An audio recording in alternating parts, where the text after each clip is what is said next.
এই ছেলে, এমন দূরে বসে রয়েছো কেন? কাছে আসো। কিছুতেই না। আপনি আমার অনেক সিনিয়র, তার উপর আবার পুলিশ। ওরে বাবা, পুলিশ দেখলেই আমার ভয় করে। আমি কিন্তু তোমার স্ত্রী, সেটা ভুলে যেও না।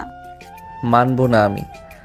বলা নাই কওয়া নাই, একটা সিনিয়র মেয়ে দেখে বিয়ে দিয়ে দিলেই হলো না? আমার সাথে আপনার চাই? কি যায় না তোমার সাথে, বলো সেটা। প্রথমত, আপনি আমার সিনিয়র, তার উপর পুলিশ। সব সময় আমার মাথার উপর ছুরি ঘুরাবেন? আমি পুলিশ, এটাই তোমার সমস্যার মূল কারণ, তাই তো?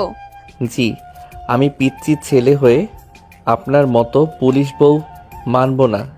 আমার জানা মতে অপরাধী পুলিশ দেখে ভয় পায়। তুমিও এমন কোনো অপরাধ করেছো নাকি?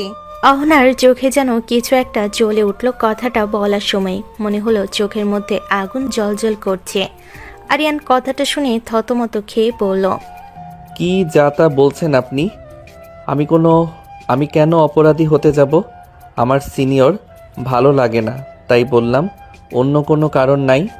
ভালো না লাগলেও কিছু করার নেই। বিয়ে যখন হয়েছে তখন মেনে নিতেই হবে। তাই এত কথা না বলে সহজ হওয়ার চেষ্টা করো। কিছুতেই না। আপনাকে দেখেই তো আমার কেমন লাগছে। সহজ হব কিভাবে? কেমন লাগছে? আদর করতে মন চাচ্ছে নাকি? নাউজুবিল্লাহ, কী সব বলেন আপু? এই ছেলে, আমি তোমার আপু হলাম কবে থেকে?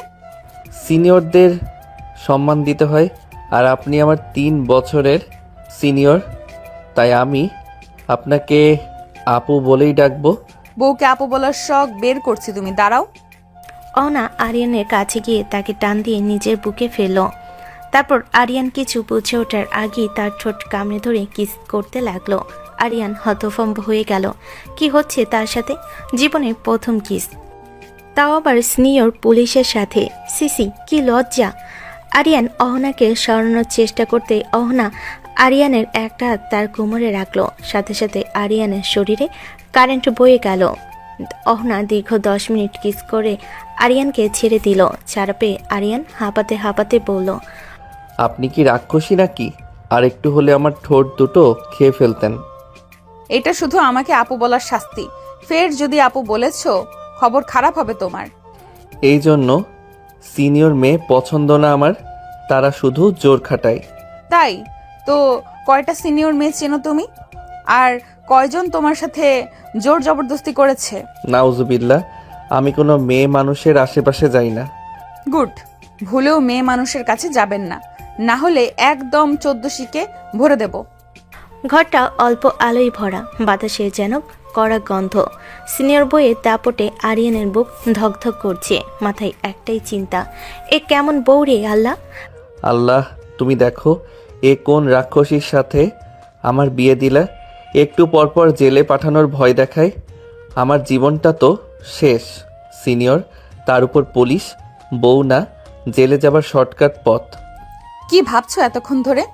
মুখ শুকিয়ে বাবু হয়ে আছো কেন? কিছু না, মানে একটু ভাবতেছিলাম। কি ভাবছিলে বলো দেখি? আপনারে নিয়ে ভাবছিলাম। আপনি কেমন মেয়ে, কথায় কথায় জেলে নেওয়ার ভয় দেখান। আপনি মানুষ না ম্যাডাম, আপনি তো পুরো কড়া অফিসার। কড়া অফিসার না হলে তোমার মতো দুষ্টু পিচ্চিকে সামলাবো কিভাবে? আচ্ছা, এখন আর ভাবনা চিন্তা বাদ দাও, চলো শুয়ে পড়ি। আমি আপনার সাথে শুব না। আপনি পুলিশের মতো ঘুমান কিনা কে জানে। আবার এক্ষুনি হাত করা পড়াই দিবেন। কথাটা বলার সাথে সাথেই অহনার একদম পুলিশে সেই জেরা করার রাগ ঝলসে উঠল। কি বললে? আমার সাথে শুবা না? জি, মানে না। অহনা এক মুহূর্ত দেরি করল না। রাগে ফুটতে ফুটতে আরিয়ানের হাত এক টান মেরে তাকে বিছানায় ফেলে দিল। আরিয়ান ধূপ করে বিছানায় পড়ল। আউ, এভাবে কেন টানলেন? আমি মানুষ নাকি আসামি? তুমি এখন আমার আসামি, আর আসামিদের সঙ্গে আমি খুব কড়া ব্যবহার করি। কথা শেষ না হতেই অহনা নিচু হয়ে আরিয়ানের ঠোঁট কামড়ে ধরে আবার কিস করতে লাগলো। আগেরটা চেয়েও এবারে জোরে। আরিয়ানের চোখ বড় বড়। এই মেয়েটা আসলেই মানুষ তো। ম্যাডাম, ম্যাডাম, থামেন। আমার ঠোঁট নাই হয়ে যাবে। বেশি বাড়াবাড়ি করলে এক্ষুনি জেলে পাঠাবো, বুঝলে? জি বুঝছি, খুবই বুঝছি। না বলার কোনো অপশন নাই মনে হয়। ঠিক তাই। এখন চুপচাপ এখানে শও। নাড়াচাড়া করলে আবার কিস করব। আর এবার ছাড়বো না। রব্বা, এটাই কি আমার বিবাহিত জীবন? পুলিশ বউয়ের জেরা রুমেই কি আমার রাত কাটবে? আমি তো পিচ্ছি, এভাবে সিনিয়র পুলিশ বউ সামলাবো কিভাবে? ভালো ছেলে, এখন চোখ বন্ধ করো। আরিয়ানের চোখ বন্ধ, কিন্তু শান্তি নেই। আজ রাতটা তার জন্য নির্ঘুম, ভয়ের রাত। সিনিয়র পুলিশ বইয়ের বিছানায় ঘরের আলো আরও মিলান হয়ে এসেছে। বাইরে নিঃশব্দ রাত, ভেতরের শুধু আরিয়ানের দম বন্ধ হয়ে আসার শব্দ। সিনিয়র পুলিশ বইয়ের পাশে ঘুমানোই তো সবচেয়ে বড় ভয়। আরিয়ান কেচোর মতো এদিক ওদিক গড়াগড়ি দিয়ে অবশেষে একটু দূরে সরে শুয়ে রইল।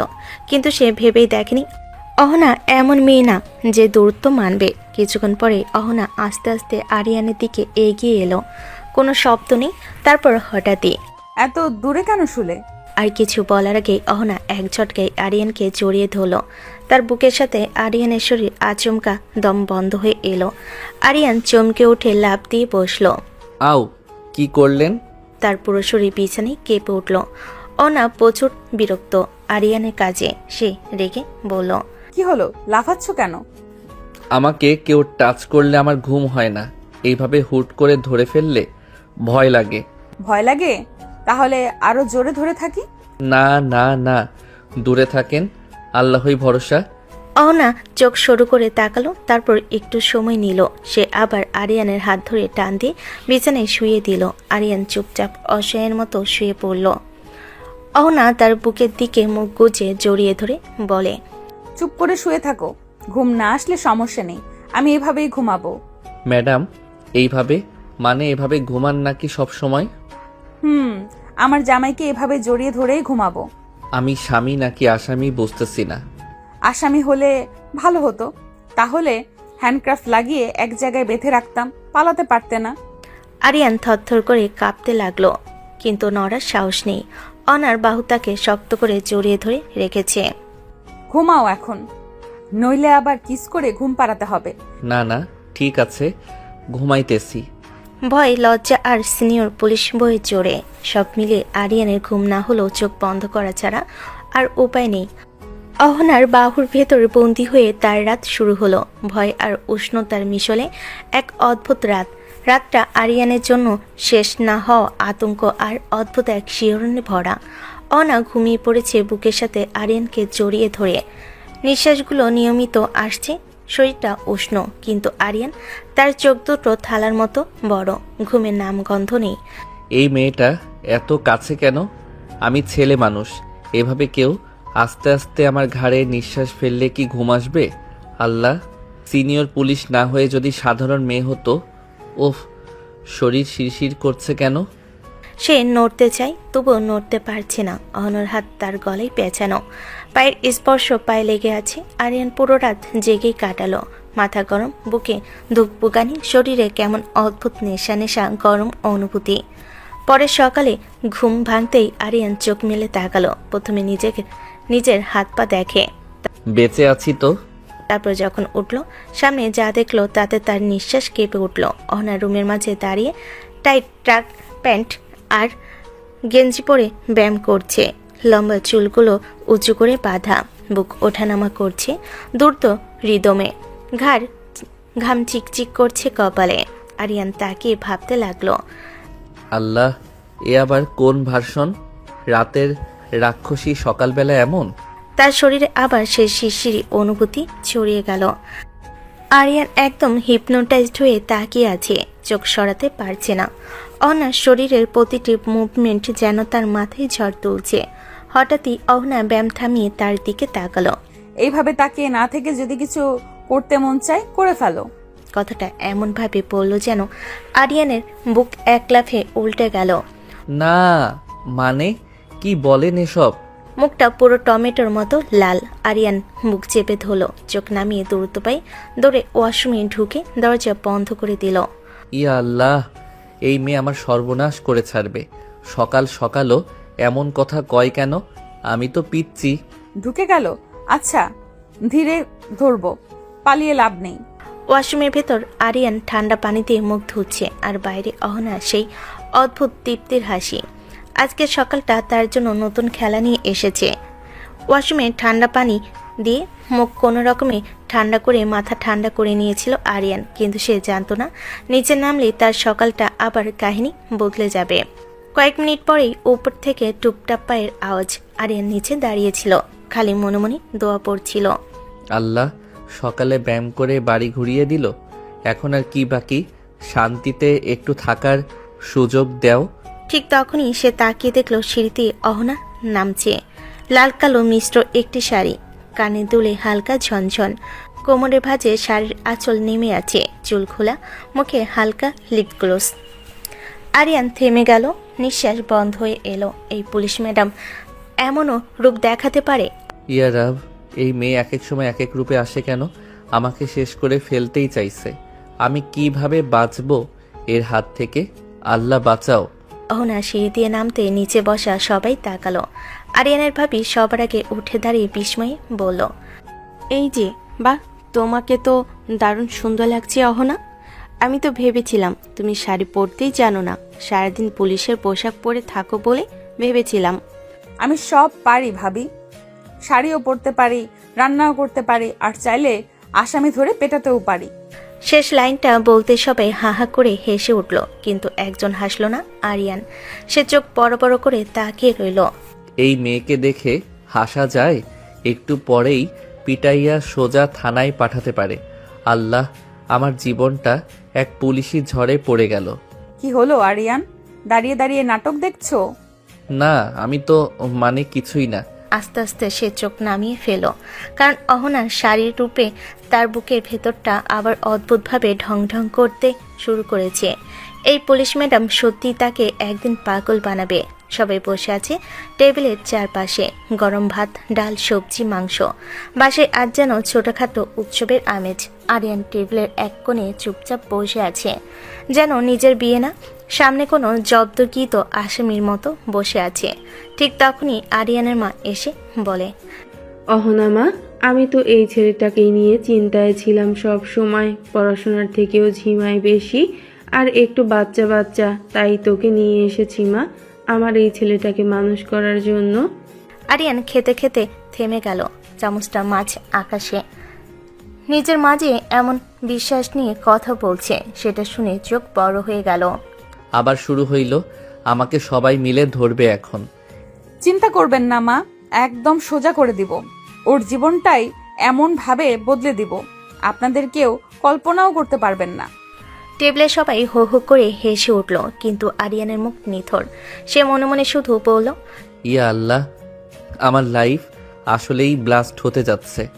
তুমি কতদিন হলো চাকরি করো অহনা? 4 বছর। শুরুটা কঠিন ছিল, কিন্তু এখন সবই অভ্যাস হয়ে গেছে ভাবি। আমার কাজ মানে শুধু আসামি ধরা না, ব্যবস্থা করা, তদন্ত করা, কেস ফাইল করা, অনেক কিছুই সামলাতে হয়। এত কিছু সামলে ঘর সংসারও দেখবে পারবে তো? সেটা আমার জন্য খুব সহজ বাবা। চাকরির চাপ আর বাসার দায়িত্ব দুটোই সামলাতে পারি। মানুষ হলে সবই সম্ভব। কথা বলতে বলতে অহনা মাঝে মাঝে তাকিয়ে দেখছিল আরিয়ান বসে আছে, গরম গরম ভাত মুখে নিচ্ছে, কিন্তু প্রতিবারই মনে হচ্ছে আরেক চামচ দেওয়ার আগে হার্টবিট বেড়ে যাচ্ছে। এই কথা বলার স্টাইলটাই ভয়ঙ্কর। জীবন বদলে দিব বলে গেছে মানে কি?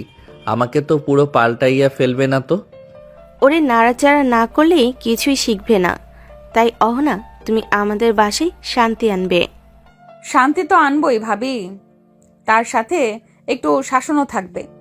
শাসন শব্দটা শুনে আরিয়ানের হাত কেঁপে গেল, চামচটা থালায় টিং করে বাজলো। সে চুপচাপ নিচু গলায় ফিস ফিস করে বলল, শাসন না কইরেন, আমি তো আগেই সোজা। এখনো বাঁকা আছো নাকি অনেক? কোথায় সোজা, এখনো বাঁকা আছো অনেক? আবার সবাই হাসলো। আরিয়ানের মুখ আরো লাল হয়ে গেল, লজ্জায়, ভয় আর কেমন অদ্ভুত এক উত্তাপে। খেতে খেতে গল্প চালাতে লাগলো। অহনার কৃতিত্ব, আত্মবিশ্বাস, সৌন্দর্য সব মিলিয়ে পুরো বাড়ি যেন তাকে নিজের করে নিচ্ছে, শুধু একজন বাদে, আরিয়ান। তার মনে শুধু একটাই কথা, এই সিনিয়র পুলিশ বউ আমাকে নিয়ে কি প্ল্যান করছে আল্লাহ। সকালের আলো রুমে ভালোভাবে ঢুকছে। আরিয়ান ধীরে ধীরে রুমে দরজা ঠেলে ভেতরে ঢুকলো। ঢুকতে তার চোখ কেমন যেন আটকে গেল। অনা সামনে, আয়নার সামনে দাঁড়িয়ে পূর্ণ পুলিশের ড্রেস পরে রেডি, কালো বেল্ট, শার্টের ফিটিং, গলায় আইডি কার্ড, পরে একটা শাসন ভরা আভা। আরিয়ান থমকে দাঁড়িয়ে রইল। ইস, এই ভার্সনের অহনা দেখলেই আমার গা কাঁপে। কি ব্যাপার, দাঁড়িয়ে আছো কেন? তুমি ভার্সিটিতে যাবে না? যাব তো, কেন যাব না? তাহলে রেডি হও, আমি নামিয়ে দিব তোমাকে। কিছুতেই না, আমি আপনার সাথে যাব না। আপনার বন্ধু বান্ধব দেখলে হাসাহাসি করবে। কথাটা বলেই আরিয়ান এক পা পিছিয়ে গেল, কারণ অহনা ধীরে ধীরে তার দিকে এগিয়ে আসছে। চোখে সেই স্নেহর পুলিশি দৃষ্টি। একেবারে কাছে এসে হঠাৎই তার শার্টের কলা ধরে টেনে খুব কাছে নিয়ে এলো। হ্যাঁ, কি করছেন? যা করছি ঠিকই করছি। এরপর অহনা ঝুঁকে এসে আরিয়ানের ঠোঁটে মৃদু একটা গা কাঁপানো একটা চুমু দিল। হঠাৎ নরম অথচ শক্ত দাবি থাকা আদর। আরিয়ান চোখ বড় করে তাকিয়ে রইল। এই মেয়ের সমস্যা কি? যে কোনো সময় কিস করে ফেলে। তোমাকে আমার সাথে যেতে হবে, সবাই দেখুক তোমার বিয়ে হয়েছে আর তোমার বউ একজন পুলিশ অফিসার। না, আমি কাউকে বলতেই চাই না যে আমার বিয়ে হয়েছে। কেন, প্রেম করবে নাকি বাইরে গিয়ে? নাউজুবিল্লাহ, আমি এসব করি না। তাহলে আমার কথা জানাতে সমস্যা কোথায়? সমস্যা আছে, আপনি এমনি সিনিয়র, তার উপর আবার পুলিশ। আমি যদি বলি আমার বউ পুলিশ, সবাই আমাকে পচাবে, টিটকারি দেবে, বলবে আরিয়ান বউয়ের প্যান্টের নিচে থাকে। ওটা নিয়ে তুমি ভাবছো কেন? আমি আছি, যেই পচাবে ওটাকে আগে পেটাবো। আরে, এ আবার কি? এইভাবে কেউ সমস্যার সমাধান করে নাকি? অহনা তার থুতনি ধরে উপরে তুলল, চোখে চোখ রেখে বলল, আমার সাথে থাকতে হলে আমার পরিচয়, আমার ক্ষমতা আর আমার শাসন সবই মেনে চলতে হবে। তুমি আমার স্বামী, এটা সবাই জানবেই। আমার জীবনটা শেষ। শেষ না, শুরু। চলো রেডি হও, তোমাকে নামিয়ে দিব। আরিয়ান মাথা নিচু করে ওয়াশরুমের দিকে হাঁটল। তার মনে মনে একটাই কথা, এই পুলিশ ম্যাডাম আজকে আমার ছাত্র জীবন শেষ করে দিবে। নিচে বাগানের সামনে সকালবেলায় রোদে স্কুটি দাঁড়িয়ে আছে। অহনা পুলিশের ড্রেস পরে হেলমেট হাতে দাঁড়িয়ে, যেন কোনো মিশনে বের হবে। আরিয়ানের মা আর ভাবি দরজার পাশে দাঁড়িয়ে হাসি মুখে দেখছে। অহনা মা, আরিয়ানকে নিয়ে যাও, না হলে আবার আড্ডায় গিয়ে ক্লাস মিস করবে। হ্যাঁ মা, ঠিক। অহনা থাকলে আরিয়ান একেবারে সোজা হয়ে যাবে। ঠিক তখনই আরিয়ান ধীরে ধীরে নিচে নেমে এলো, মুখে অস্থিরতা, চোখে ভয় আর শরীরে কাঁপুনি। অহনা স্কুটির দিকে ইশারা করল। ওঠো। এখানে? কোথায়? কিভাবে? জায়গা নাই তো। পেছনে বসবে আর ভালো করে ধরে আমাকে জড়িয়ে ধরবে, না হলে পড়ে যাবে। কি? আমি আমি আপনাকে জড়িয়ে ধরবো? মানুষ দেখলে কি বলবে? আমরা স্বামী স্ত্রী, কে কি বললো আই ডোন্ট কেয়ার। তুমি বেশি ভেবো না, উঠে বসো। আরিয়ানের মা আর ভাবি পেছনে দাঁড়িয়ে মুচকি হাসছে। আরিয়ান আর মনে মনে বলল, ইয়া আল্লাহ, এই বাড়ির সবাই কেন আমার বিরুদ্ধে? কিন্তু আর কিছু মনে করার নেই। ধীরে ধীরে স্কুটি পিছনে উঠল সে। উঠতে অহনা বলল, আরে ধরো আমাকে, এইভাবে বসলে পড়ে যাবে। ছি ছি, মানুষ দেখতেছে। আরিয়ান ধরো।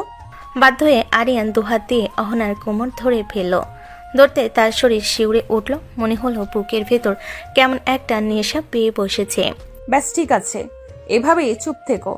আমার শরীরটা কাঁপতেছে, আপনার জন্য না, স্কুটি নড়তেছে তাই। খুব জানি কেন কাঁপছে। স্কুটি স্টার্ট দিতে আরিয়ান আরো জোরে অহনাকে জড়িয়ে ধরল। অহনাও হেসে বলল, ভয় পেও না, আমি আছি। আপনি থাকলেই তো আমি বেশি ভয় পাই। স্কুটি এগিয়ে গেল পিছনে। লজ্জে লাল মুখে কাঁপতে কাঁপতে বসে আছে আরিয়ান। সিনিয়র পুলিশ বউকে জড়িয়ে ধরে অহনার স্কুটি ধীরে থামলো আরিয়ানের ভার্সিটির সামনে। সকালটা ছিল একদম শান্ত, কিন্তু আরিয়ানের জীবনে ঝড় বইল থেমে থেমে। স্কুটি থামতেই আগে দাঁড়িয়ে থাকা কয়েকজন বন্ধু দূর থেকে চোখ বড় বড় করে তাকিয়ে রইল। আরে ওইটা না পুলিশ ম্যাডাম? আরিয়ান কি করে ওনার সাথে? মনে হয় ওকে পুলিশে ধরছে, যে একেবারে দুষ্টুমি করে। আরিয়ান নিচে নামতে লজ্জায় মুখ লাল। অহনা হাঁটছে ঠিক তার পাশে, দৃঢ় স্টেপে কৃতিত্বের ভয়ঙ্কর আভা নিয়ে। অহনা একবার চারপাশ ঘুরে তাকালো, তারপর সোজা আরিয়ানের বন্ধুদের দিকে এগিয়ে গেল।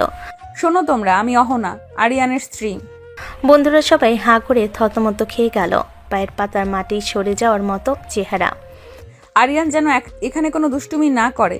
কোনো বেয়াদবি করলে, ক্লাস ফাঁকি দিলে বা কারোর সাথে অযথা ঝামেলায় জড়ালে একদম আমাকে ফোন দিবে। জি ম্যাডাম, অবশ্যই ম্যাডাম।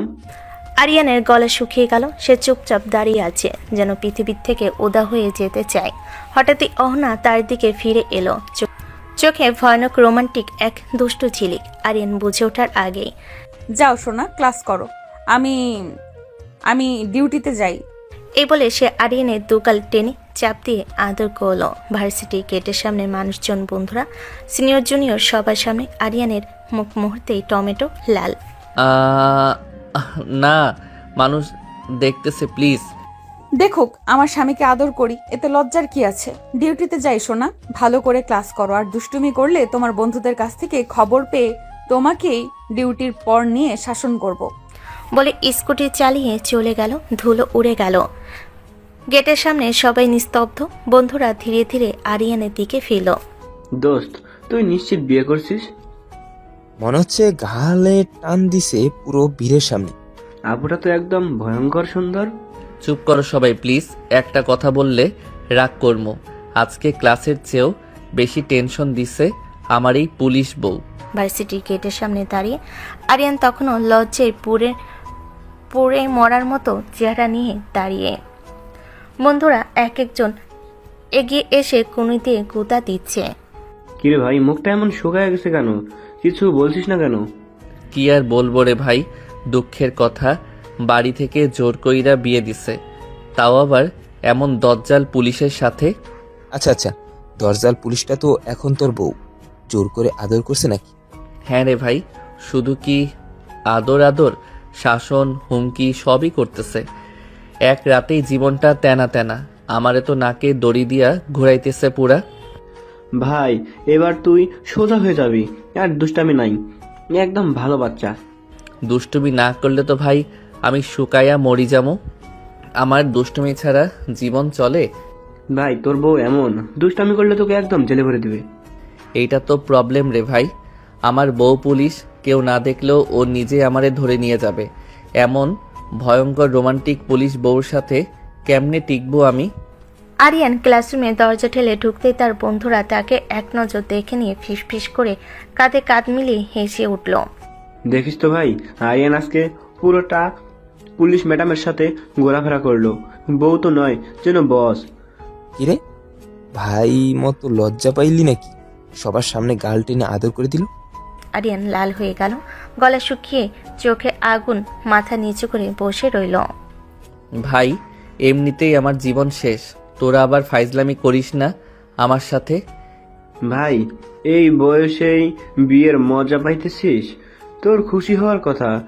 সবাই তো নতুন অভিজ্ঞতা। আরিয়ান চোখ বড় করে তাকালো, যেন কোনো অস্ত্র তাকে শাসন করছে।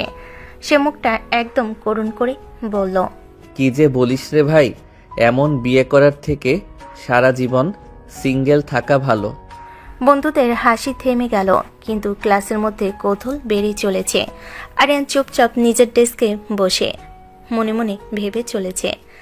এই সিনিয়র পুলিশ বউ আমার জীবন পুরো পাল্টে দিল, আর সবাই এখন হাসছে। আমি কি করি? আরিয়ান বন্ধুদের সাথে ক্যান্টিনের টেবিলে ঘিরে বসে হেসে খেলে আড্ডা দিচ্ছিল।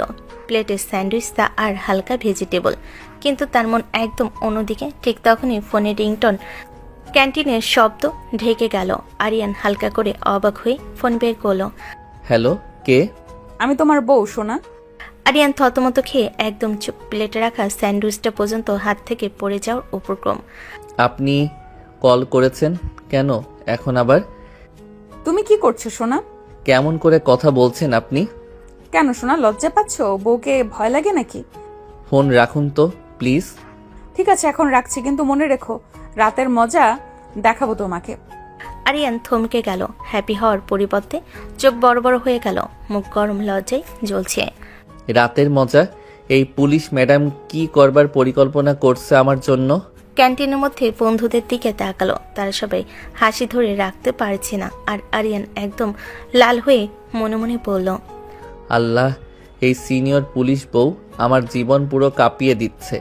ক্যান্টিনে বন্ধুদের সঙ্গে বসে আরিয়ান যখন চা খাচ্ছিল, ঠিক তখনই ফোনের কলের বিষয়টি সবাই লক্ষ্য করল। বন্ধুরা হাসি ধরে রাখতে পারছিল না। ভাই, তোর বউ তো তোকে হেভি ভালোবাসে, এখনই যেতে যেতেই আবার ফোন দিয়ে খবর নিচ্ছে। এমন বউ পা ওরে বাবা, ভাগ্যের ব্যাপার। আরে ভালোবাসা না রে ভাই, এসব হলো জ্বালানোর ধান্দা। আমাকে জ্বালাতে ওনার বেশি ভালো লাগে। যাই বলিস ভাই, এমন একটা বউ পেলে তো জীবন সাইন। ভাই, এমন বউয়ের দরকার আমার নাই। বন্ধুরা আরো হাসতে লাগলো, কিন্তু হঠাৎই আরিয়ানের মনোভাব বদল। সে ফোনটা টেবিলে রেখে বন্ধুদের দিকে চোখ ফেলে বলল, এমন বউ ধমক দিয়েও রাখবে, কান ধরে উঠাবে আর বসাবে। ওরে বাবা, বুঝলাম তুই আরিয়ান সত্যি বউয়ের হাতের পুতুল। আরিয়ান চুপচাপ চা ধরে বসে রইল, মুখ লাল, লজ্জার মিশ্র অনুভূতি। মনে মনে ভাবল, এই সিনিয়র বউ জীবনটা একেবারে উল্টে দিয়ে যাবে। আরিয়ান বিকেলে রোদে বাসে ঢুকলো। ঘরের দরজা খুলতেই চোখ পড়ল অহনা শাড়ি পরে সুন্দরভাবে সাজগোজ করে বসে আছে। তার চোখে এক ধরনের রহস্যময় ঝিলিক, চুল নিখুঁতভাবে বাঁধা, গলায় হালকা লকেট। আরিয়ানের মন একদম থমকে গেল। কি রে ভাই, এক এক সময় এক এক রূপে থাকে এই মেয়েটা, এবার আবার শাড়ি পরে সেজে গুজে বসে আছে। এসব আমাকে ঘায়েল করার ধান্দা। তবুও চোখের সামনে থাকা অহনার সেই সৌন্দর্য দৃষ্টি আরিয়ানের ধমকে থামালো। আমিও তো এত সহজে গলে যাব না, কিন্তু এত সুন্দর, চোখ ধাঁধিয়ে যাচ্ছে। থামবার মতো দাঁড়িয়ে থেকো না সোনা, চলো ফ্রেশ হয়ে নাও। আরিয়ান মনে মনে কেঁপে উঠল, তারপর তাড়াতাড়ি রুমের দিকে ছুটল। দরজা ধাক্কা দিয়ে বন্ধ করে ওয়াশরুমে ঢুকলো। হাত ধুতে ধুতে আরিয়ান নিজেকে শান্ত করার চেষ্টা করলো, কিন্তু চোখে চোখ রেখে থাকা অহনার দৃষ্টি বারবার মনে পড়ে যায়। মনে মনে বলল, এই বউ শুধু সুন্দর নয়, একেবারে বিপজ্জনক। আরিয়ান ওয়াশরুম থেকে বের হয়ে ঘরে ঢুকতেই চোখে পড়ল অহনা। শাড়ি এখনও ঝরঝরে, চুল ঠিকঠাক বাঁধা, চোখে দুষ্টু ঝিলিক। হঠাৎ অহনা ধীরে ধীরে এগিয়ে এসে তার গলা জড়িয়ে ধরল। আই মিস ইউ সোনা। আরিয়ান মুহূর্তেই থমকে গেল, গলা শুকিয়ে, চোখে অস্থিরতা। আরিয়ান লজ্জা মেশানো গলায় বলল, আরে কি করছেন, ছাড়ুন তো। ছাড়বো কেন, এখন তো তোমাকে আদর করবো সোনা। আরে আমার ক্ষুধা পেয়েছে, আমি খাবো। না সোনা, আগে আমার ঠোঁটের মিষ্টি খাও, পেট ভরে যাবে, খাওয়া পরে হবে। আরিয়ানের গলা শুকিয়ে গেল, শরীর কেঁপে উঠল, হালকা লজ্জা আর উত্তেজনার মিশ্র অনুভূতি। আরিয়ান কণ্ঠ চেপে ধরে চোখ বন্ধ করে বলল, ছাড়ুন ম্যাডাম, আমার অস্বস্তি হচ্ছে। অহনা ধীরে হাসলো, তারপর আরিয়ানের হাত নিজের কোমরে টেনে রেখে বলল, না সোনা, আগে আদর করবে তারপর ছাড়বো। আরিয়ানের শরীর জুড়ে একদম কারেন্ট বয়ে গেল।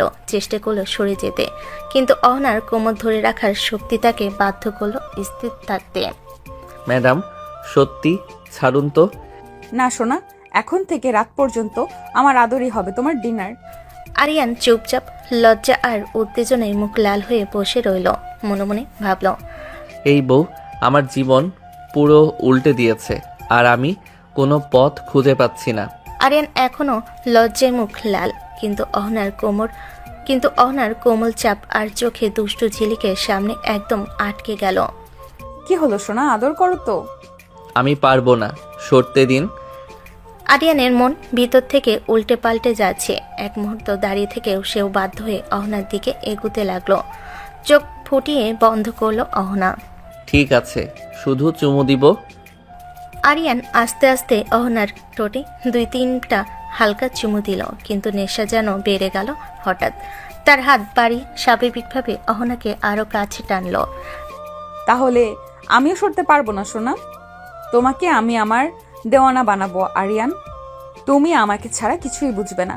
আরিয়ান চোখ বন্ধ রেখে কিস করতে করতে ধীরে ধীরে অহনাকে কোলে তুলে বিছানায় শুয়ে দিল। বিছানার নরম চাদরে অহনার শরীর আর উত্তেজনা মিশে গেল। আরিয়ান নরম কণ্ঠে লজ্জা মেশানো গলায় বলল, আমি তোমাকে অনেক আদর করতে চাই সোনা। তারপর আরিয়ান আরো গভীরভাবে কিস করতে লাগলো। হাত দিয়ে অহনার কোমর আর পেছন টেনে ধরলো। আরিয়ান আর অহনা নিজেদের ঘরের নরম আলো নীরবতার মাঝে একে অপরের আরো কাছে চলে এলো। আরিয়ান ধীরে ধীরে অহনার শাড়ির কিনারায় হাত দিয়ে সরিয়ে দিল। তার গায়ে হাত বুলিয়ে গলায় আর বুকে আস্তে আস্তে কিস করতে লাগলো। অহনা চোখ বন্ধ করে আরিয়ানের আদরে সায় দিতে লাগলো। হাত দিয়ে আরিয়ানের পিঠ ধরে তাকে আরো কাছে টেনে আনলো। কিছুক্ষণের জন্য সময় যেন থমকে গেল। তাদের ঘরের নরম নিঃশ্বাস আর নরম স্পর্শে পুরো ঘর ভরে গেল। হঠাৎ দরজা কড়া নাড়ার শব্দে নড়ে উঠল। আরিয়ান খেয়ে যাও, দেরি হয়ে যাচ্ছে। আরিয়ান চোখ বড় করে লজ্জা মিশিয়ে হাঁপিয়ে নিঃশ্বাস ফেল। অহনার উপর থেকে উঠে বসল। জি ভাবি, আসছি। আরিয়ান নিজেও অবাক, লজ্জা আর উত্তেজনার মধ্যে সে ভাবছে। আমি কি করছিলাম, শেষ কি করতে যাচ্ছিলাম? কি হলো সোনা, আরো আদর করতে চাও নাকি? আরিয়ান কিছু না বলে শুধু মাথা নেড়ে লজ্জায় রুম থেকে চলে গেল। অহনা চুপচাপ বসে থাকলো, মনে মনে হাসি আর দুষ্টু পরিকল্পনায় ভাবনায়। সোনা, আজ থেকে সব খেলা হবে আমার নিয়ন্ত্রণে।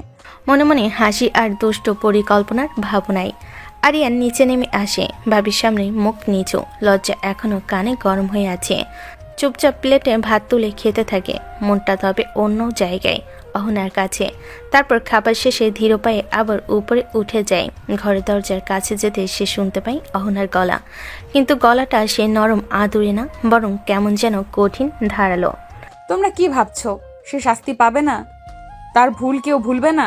আমার ত্যাগ আমি বৃথা যেতে দেব না, বুঝলে? চরম শাস্তি পেতে হবে তাকে, যেভাবেই হোক। কার কথা বলছে? কাকে শাস্তি দিবে? কিসের ত্যাগ আবার?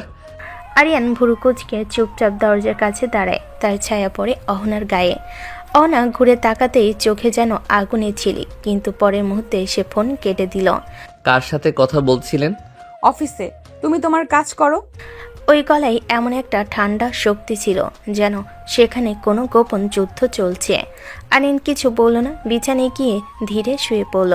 চোখে ঘুম নেই, মনে শুধু সন্দেহ, অজানা ভয় আর অহনার আচরণের রহস্যময়তা। সে মোবাইলটা খুলে ফেসবুক ফিড স্ক্রল করতে লাগলো। আলো ফ্ল্যাশ করছে, কিন্তু আরিয়ান মনে একটাই ভাবনা। অহনাকে, এই যে আগুন ভরা চোখ, এই ভয়ঙ্কর নীরবতা। বিকেলের হালকা আলো জানালা দিয়ে ঘরে পড়ছে। অহনা সোফায় বসে শান্ত মুখে একটা হালকা হাসি। পাশে আরিয়ানের ভাবি চা নিয়ে বসে আছেন।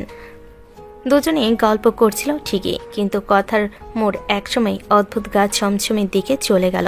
অহনা, শুনেছিলাম তোমার একটা ভাই ছিল, সে নাকি মারা গেছে। অনার হাসিটা মুহূর্তে মিলিয়ে গেল। তার চোখের ভেতর যেন এক ঝলক অন্ধকার নেমে এলো। ধীরে ধীরে চায়ের কাপটা টেবিলে রাখলো সে। মারা যায়নি ভাবি, তাকে মেরে ফেলা হয়েছে। ভাবি থমকে গেল, চোখ বড় বড় হয়ে উঠল। হাওয়া যেন এক মুহূর্তে ভারী হয়ে গেল। কি বলো এসব? কি করেছে এটা? একজন মানুষের রূপে জানোয়ার, যার ভেতরটা পচা আর ধোকায় ভরা। ভাবির গলা শুকিয়ে ফেলে, হাতের চায়ের কাপটা কাঁপতে থাকে সামান্য। তোমরা তাকে শাস্তি দাওনি? না, মাথা ধীরে তোলে। তার চোখে আগুনের মতো দহন, যেন সেখানে বছরে জমাট ব্যথা, ক্ষোভ আর প্রতিশোধ গর্জে উঠছে। পাবে ভাবি, খুব তাড়াতাড়ি শাস্তি পাবে। একজন মানুষ যা হারায় তার দাম তাকে সুদে আসলে বুঝিয়ে দেয়। ভাবি নিঃশ্বাস আটকে যায়, মুখে আতঙ্ক। এমন অহনাকে আগে কখনো দেখেনি সে। হ্যাঁ, তার তো চরম শাস্তি পাওয়া উচিত। এমন অপরাধ করে কেউ যেন ছাড় না পায়। অহনা ধীরে একটা তীক্ষ্ণ হাসি দিল, যে হাসিতে ভালোবাসা নেই, আছে শুধু প্রতিশোধের আগুন আর একটা ভয়ানক প্রতিজ্ঞার ঘোষণা। সে পালাতে পারবে না। অহনা সিঁড়ি পেয়ে ধীরে ধীরে উপরে উঠছে, মুখে কোনো ভাব নেই, কিন্তু চোখে সেই আগুনের দহন এখনো চলছে। ঘরে ঢুকতেই আরিয়ান বিছানার পাশে বসে মোবাইল চালাচ্ছিল। অহনাকে দেখে সে একটু অবাকই হলো। কি ব্যাপার, হাসি খুশি মনে নিচে নামলেন, এখন আবার মুখটা অমাবস্যার রাতের মতো অন্ধকার হলো কেন? অহনা জবাব দিল না, হাতের চুড়ি খুলে টেবিলে রাখলো।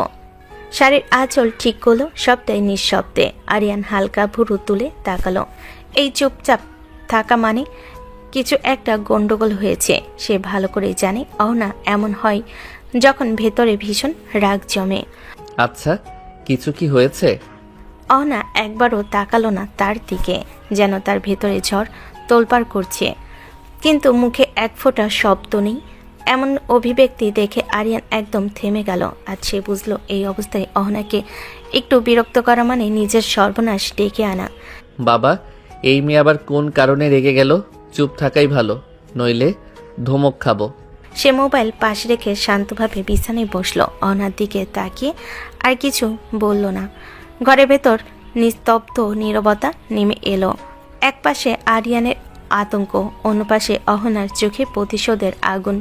অহনা ধীরে ধীরে এগিয়ে এলো আরিয়ানের দিকে, চোখ দুটো লাল, রাগে, কষ্টে আর অদ্ভুত এক ভয়ানক শূন্যতায় ভরা। আরিয়ান মাথা তুলে তাকাতেই অহনা দাঁড়ালো ঠিক সামনে। আচ্ছা আরিয়ান, তুমি কি মানুষ দেখে বুঝতে পারো কে কেমন? কি বলেন? আমি কি জ্যোতিষী নাকি যে মানুষ দেখে বলে দিব কে ভালো কে খারাপ? আমরা মানুষকে খুব সহজে বিশ্বাস করে ফেলি, তাই না? হ্যাঁ, কাউকে ভালো লাগলেই বিশ্বাস করে ফেলি, এটা তো স্বাভাবিক। অহনা তার ভেতরে যেন থরথর করে কাঁপছে, কিন্তু বাইরে সে বরফের মতো স্থির। তখন সেই বিশ্বাসযোগ্য মানুষটাই যখন তার বুকে ছুরি মারবে, তোমার কেমন লাগবে আরিয়ান? এ কেমন ধরনের কথা? কাউকে ভালোবেসে বিশ্বাস করলে সে কেন বুকে ছুরি মারবে? যাকে বেশি ভালোবাসা হয় সেই সবচেয়ে গভীর ছুরি মারে আরিয়ান। সবচেয়ে ভরসার মানুষটাই ধ্বংস করে দেয় সব। তার চোখে তখন খাঁটি আগুন, ঘৃণা, প্রতিশোধ আর এক অজানা যন্ত্রণার মিশ্রণ। আরিয়ানের বুকের ভেতরটা কেমন ঠান্ডা হয়ে গেল। এই মেয়েটা যে কিসব ভেতরে জমিয়ে রেখেছে সে বুঝতে পারছে না। আপনি হঠাৎ এসব কথা বলছেন কেন? কিছু হয়েছে নাকি? ওনার সঙ্গে সঙ্গে মুখ ঘুরিয়ে নিল। মনে হলো যেন নিজের কথাই যেন নিজেই বিরুদ্ধে ধরে ফেলেছে। ওনার স্বাভাবিক গলার ভান করে বলল, না, তেমন কিছু না, এমনি একটু জিজ্ঞেস করছিলাম আর কি। কথা শেষে অহনা জানালার দিকে হাঁটল। আরিয়ান তাকিয়ে রইল তার দিকে। মনে হচ্ছে অহনার ভেতরে একটা ভারী ঝড় জমেছে, যা একদিন বিস্ফোরণ হয়ে সবকিছু বদলে দেবে। রাতটা নেমে এসেছে, ঘরে হালকা বাতাস, বাগানে দোলনা দুলছে। আরিয়ানের মা রান্নাঘর থেকে ডাকলেন, অহনা মা, খেতে আসো, অনেক রাত হলো। ভালো লাগছে না মা, আমি খাবো না। সে কি করে হয় মা, রাতে না খেলে শরীর খারাপ করবে। এসো, 2-4টা লোকমা না খেলে চলবে? অহনা কিছু বলার আগে মা হাত ধরে টেনে নিলেন ডাইনিং টেবিলে। বাধ্য হয়ে অনন্যা চুপচাপ বসে পড়ল। মা প্লেটে ভাত ডাল দিয়ে বলেন, মুখটা খোলো মা, আমি খাইয়ে দিচ্ছি। অনা লজ্জা পেয়ে আস্তে করে মুখ খুলো। মাতাকে খাইয়ে দিলেন। এই দৃশ্য দেখে আরিয়ানের মুখ উল্টে যাবার মতো অবস্থা। চুপ কর, মেয়েটা সারাদিন ডিউটি করেছে, খেতে চাইছিল না, না হলে শরীর খারাপ করবে, তাই কটা লোকমা খাইয়ে দিলাম। হ্যাঁ মা, খাইয়ে দিন। সারাটা দিন ডিউটি করতে করতে ঠিকঠাক খাওয়ার সময়ই পায় না অহনা। এই মেয়েটা তো কত কষ্ট করে কাজ করে, একটু যত্ন তো দরকার। অনা মাথা নিচু করে ছোট্ট করে হাসলো, স্নিগ্ধ, শান্ত, কিন্তু সেই চোখের গভীরে ছিল অদ্ভুত এক ঝড়ের ছাপ। আরিয়ানের মুখ বাঁকিয়ে নিজের খাবারে মন দিল। মনে মনে ভাবল, আরে মা, আমাকে তো কোনোদিন খাইয়ে দাও না, এখন ওনাকে খাইয়ে দিচ্ছ কেন? হায় আল্লাহ, আমাকেও কোনোদিন এমন লাইফে কেউ গুরুত্ব দিয়ে দেখে নাই। আর এই মেয়ে আসতেই মা ভাবি যেন তার দাস। অহনাকে মায়ের হাতে খেতে দেখে তার ভেতরে অদ্ভুত এক অস্বস্তি আর ঈর্ষা মিশে ঘুরপাক খেল। রাতটা নরম হয়ে এসেছে, ঘরের বাতি কমিয়ে রাখা, একটা অদ্ভুত শান্ত অথচ দহনময় পরিবেশ। আরিয়ান বিছানায় শুয়ে ফোন চালাচ্ছিল। হঠাৎ দরজার ক্লিক শব্দে মাথা তুলতে তার নিঃশ্বাস আটকে গেল। অহনার নরম সিল্কি নাইট ড্রেস পরে দাঁড়িয়ে, তার ঘোলা চুল, চোখে পাশের কোমল ছায়া। আরিয়ানের হাত থেকে প্রায় ফোন পড়ে যাচ্ছিল। আরে আপনি এ কী সব পড়েছেন? কেন সোনা, হট লাগছে না? আরিয়ান প্রায় চোখ বন্ধ করে দুহাত দিয়ে মুখ ঢাকলো। তার শরীর কাঁপছে। এ কি দেখছে সে ইনোসেন্ট হয়ে বলল, তাওবা তাওবা, এসব কি কথাবার্তা? আপনি এমনি সিনিয়র, তার উপর এভাবে? অহনা ধীরে ধীরে বিছানার দিকে এগিয়ে এলো। তার প্রতিটা পা ফেলার শব্দেই আরিয়ানের বুক ধুকধুক করছিল। আরিয়ানের মুখ ঘুরিয়ে নিল। না না, আমি কিছুতেই আপনাকে এভাবে দেখব না। এগিয়ে সে বিছানার ধারে বসলো। তার হাতটা তুলে দিল আরিয়ানের গালে, ছোঁয়াতে অদ্ভুত কাঁপুনি জন্ম নিল। সোনা, একবার তাকিয়ে দেখো, একবারে চোখ ফেরাতে পারবে না। আরিয়ানের দম বন্ধ হয়ে এলো। সে ধীরে ধীরে মুখ ঘুরিয়ে তাকালো, আর তাকাতেই তার চোখ বড় হয়ে গেল, ঠোঁট শুকিয়ে গেল। মনে হলো বুকটা খালি হয়ে ঢং করে নেমে গেল নিচে। অহনা আলোতে আরো সুন্দর, আরো আকর্ষণীয় লাগছে। তার গালের উপরে চুল পড়ে আছে, চোখে অদ্ভুত এক গভীরতা। আরিয়ানের শরীর পুরোটা শিহরণে কেঁপে উঠল। আল্লাহ, এভাবে কেউ এত সুন্দর হতে পারে নাকি? বলো তো সোনা, হট লাগছে না? আরিয়ান আর কথা বলতে পারল না। শুধু চুপচাপ দম বন্ধ করে তাকিয়ে রইল মুগ্ধ পাগল কাপা শরীর নিয়ে। ঘরটা আধা আধি অন্ধকার, হালকা লাল সোনালি ল্যাম্পের আলোতে অহনার নাইট ড্রেস যেন আরও উজ্জ্বল হয়ে উঠেছে। আরিয়ান মুখ ঘুরিয়ে আছে, গলা শুকিয়ে কাঠ। অহনা ধীরে ধীরে এগিয়ে আসছে তার দিকে, 1 পা 2 পা। আরিয়ান স্পষ্ট শুনতে পাচ্ছে অহনার শ্বাসের শব্দ। অহনা তার একদম সামনে এসে দাঁড়ালো। এসো সোনা, একটু আদর করি। 1 হাত তুলে আরিয়ানের মুখটা ধরতেই আরিয়ান বিদ্যুৎ চমকের মতো এক দৌড় দিল, সোজা গিয়ে দাঁড়ালো বেলকুনিতে। আল্লাহ আমাকে বাঁচাও, আপনি এভাবে আমার ইজ্জত হরণ করতে পারেন না। অহনা হাসি থামিয়ে রাখতে পারল না, ধীরে ধীরে বেলকুনির দিকে হেঁটে এসে হাত গুটিয়ে তাকালো। এত ঢং করো না তো, এসো বলছি। কিছুতেই না, শুনেছেন না আমার কথা? আপনি তো ভয়ানক, কাছে আসবেন মানে আমার মৃত্যু। আচ্ছা, না আসলে তাহলে সব খুলে ফেললাম, কিন্তু তখন থাকতে পারবে তো? আরে কি সব বলেন, লজ্জা করে না আপনার? মানুষ জানলে মুখ দেখাতে পারবো না। স্বামীর সামনে লজ্জা পেলে কি হবে? দেখো তো, তুমি তো এমনিতেই একদিন সব কিছু দেখেই ফেলবে। আপনি এবার একটু চুপ করেন তো, লজ্জায় আমার কান দিয়ে ধোঁয়া বের হচ্ছে। এভাবে কি কেউ স্বামীকে জ্বালায়? না বলবে কেন সোনা? লজ্জা তো আমার পাওয়ার কথা, তুমি পাচ্ছ কেন? কারণ আপনি একটা দজ্জালাপা ধরনের রোমান্টিক পুলিশ। আর তুমি আমার লাজুক স্বামী, যাকে আজ না হলে কাল নাকে দড়ি দিয়ে ঘোরাবো। আল্লাহ, এই মেয়েটার হাত থেকে পালাতেই হবে। দৌড়াও সোনা, একদিন না একদিন তোমাকে ফিরে এসে আমার বাহুতেই ধরা দিতে হবে। অহনার চোখে সেই ঠান্ডা গভীর দৃষ্টি। আরিয়ান দরজার সামনে দাঁড়িয়ে দুহাত তুলে আত্মসমর্পণের ভঙ্গি করতেই ওর কণ্ঠ কাঁপা কাঁপা হয়ে গেল। আরিয়ান মাথা নিচু করে বলে, প্লিজ কাছে আইসেন না, আমি এখনো বাচ্চা, ভয় লাগে। না ও তাই নাকি? তাহলে কি ফিডার খাইয়ে দিব? চাইলে নিয়ে আসি সোনার জন্য। না না, কিছুই খাবো না, প্লিজ আর কাছে আইসেন না, লজ্জা করে। অহনা ধীরে ধীরে সামনে এগোলো। তার গায়ে হালকা সুগন্ধে আরিয়ান পেছনে সরে দেওয়ালে আটকে গেল, অহনার চোখে সুর করে। ঠিক আছে, কাছে এসো, একটা কিস করব, এসো। কিস?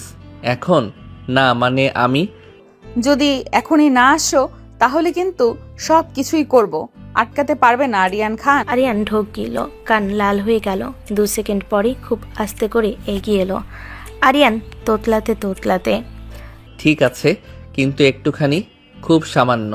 অহনার চোখে তৃপ্তির ঝলক। সে আরিয়ানের চিবুকে হাত তুলে দিল, তাকে নিজের দিকে টেনে নিল। অহনা নরম অথচ শক্ত কণ্ঠে বলে, ভয় পেও না, আমি যতটা কঠিন তোমার জন্য ততটাই নরম হতে জানি। আরিয়ান চোখ বন্ধ করতেই অহনা তার ঠোঁটে হালকা কিস করলো। দৃঢ় স্নায়ু কাঁপানো। আরিয়ানকে আরো লজ্জায় ডুবিয়ে দেওয়া। আরিয়ানের গলা চুলকাতে চুলকাতে বলল, আপা, আপনি একদম ভালো না, একটুও না। তবুও তো আমার কাছেই আসলে আর আসতেই থাকবে। সকালটা ছিল ঠান্ডা নীরব, পিড়াই ভেতরের কুয়াশার মতো ধূসর। অহনা থানার ভিতর ঢুকতেই সবার চোখ নিজে থেকেই তার দিকে ঘুরে গেল। তার মুখে আগের মতোই সেই কঠোরতা, চোখে আগুন, দৃঢ়তা, যেন তার শরীরের প্রতিটি ভাঁজে প্রতিশোধের শপথ জ্বলতে থাকে। চোখ বড় অফিসারের কেবিনের সামনে দাঁড়াতে ভেতর থেকে ডাক এলো, ভিতরে আসো অহনা। অহনা মাথা নিচু করে ভেতরে ঢুকলো। বড় অফিসার তার দিকে গভীর দৃষ্টিতে তাকলেন। অহনা, তোমার কেস ইনভেস্টিগেশন কত দূর? অহনা চোখ তুলে তাকালো। সেই চোখে ক্লান্তি নেই, আছে শুধু একটাই জেদ, শেষ পর্যন্ত যাওয়ার জেদ। এই তো স্যার, কাজ চলছে, খুবই দ্রুত ফল পাবে। এই কেসটা সমাধানের জন্য তো তুমি কয়েকটা বছর অপেক্ষা করছো, এতদিন কিভাবে সামলালে? হ্যাঁ স্যার, কয়টা বছর, এটা আমার বড় প্রতীক্ষার ফল। আপনজন যার হারায় সেই বোঝে আপনজন হারানোর বেদনা কি। আমি তাদের শাস্তি দিয়েই ছাড়বো স্যার। যে ভুলের কারণে আমার জীবন এলোমেলো হয়েছে তার হিসাব আমি আদায় করবই।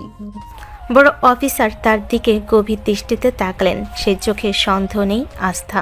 আমি জানি তুমি পারবে অহনা, এত দূর যখন চলে এসেছো তুমি আর পিছু হটবে না। অহনা ধীরে ধীরে মাথা নিচু করে সম্মতি জানালো। তার চোখে প্রতিশোধের আগুন আরও তীব্র হয়ে জ্বলে উঠল। আজকের সকাল যেন তাকে আরেকবার মনে করিয়ে দিল, এই লড়াই শেষ না হওয়া পর্যন্ত সে থামবে না। বড় অফিসার চেয়ার থেকে সামান্য ঝুঁকে এলেন, কণ্ঠটা আগের চেয়ে অনেক গম্ভীর, যেন বাতাসও থমকে গেল। আচ্ছা শোনো না, আমাদের কাছে নতুন একটা খবর এসেছে। অহনা খানিকটা কপাল কুঁচকে তাকালো। বড় অফিসারের চোখে আতঙ্ক নয়, বরং উদ্বিগ্ন দায়িত্ববোধ। মন্ত্রীর ছেলে ব্যবসার আড়ালে নাকি নারী পাচার করছে। আমাদের ধারণা গ্রামের মেয়েদের চাকরির লোভ দেখিয়ে নিয়ে এসে বিদেশে পাচার করে দেওয়া হচ্ছে। অহনার চোখ মুহূর্তে কঠিন হয়ে গেল, ঠোঁটের কোণ শক্ত হয়ে উঠল রাগে। আমি চাই তুমি এই বিষয়ে তদন্ত করো। তোমার মতো সাহসী আর নির্ভীক অফিসার অন্য কেউ নেই এখানে। তুমি চেষ্টা করলে এই নোংরা কাজটা বন্ধ করতে পারবে, আমি নিশ্চিত। অহনা ধীরে ধীরে দাঁড়ালো। তার কণ্ঠে ভয় নেই, দ্বিধা নেই, শুধু দায়িত্ববোধ আর জেদ। জি স্যার, আমি আজকেই খোঁজ নেওয়া শুরু করছি। এই কাজটাও শেষ করব, যেভাবে বাকি কাজগুলো করেছি। বড় অফিসার তৃপ্তির নিঃশ্বাস ফেলেন।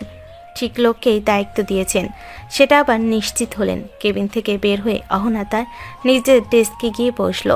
বাইরে ভোরের আলো পুরোপুরি ফোটেনি। থানার করিডোরে টিউবলাইটের ফ্যাকাশে আলো পড়ে আছে। অহনা ধীরে ধীরে পুরনো কেস ফাইলগুলো টেনে নিল। পাতাগুলো হলুদ হয়ে গেছে, কিন্তু নির্যাতিত মেয়েদের ছবি দেখে তার বুকের ভেতরটা আবার জ্বলে উঠল। সে একটা ফাইল খুলে চোখ বোলাতে বোলাতে ফিসফিস করে বলল, এদের কাউকে ছাড়বো না, একটা মেয়েও আর হারাবে না। তার আঙ্গুলের ধরা কলমটা শক্ত হয়ে উঠল। অহনার ভেতর দৃঢ়তা আরও এক ধাপ বেড়ে গেল। সে আরও এক যুদ্ধ শুরু হলো। আজ ভোরের নরম আলোটা পদ্মার ফাঁক গলে ঘরে ঢুকছে।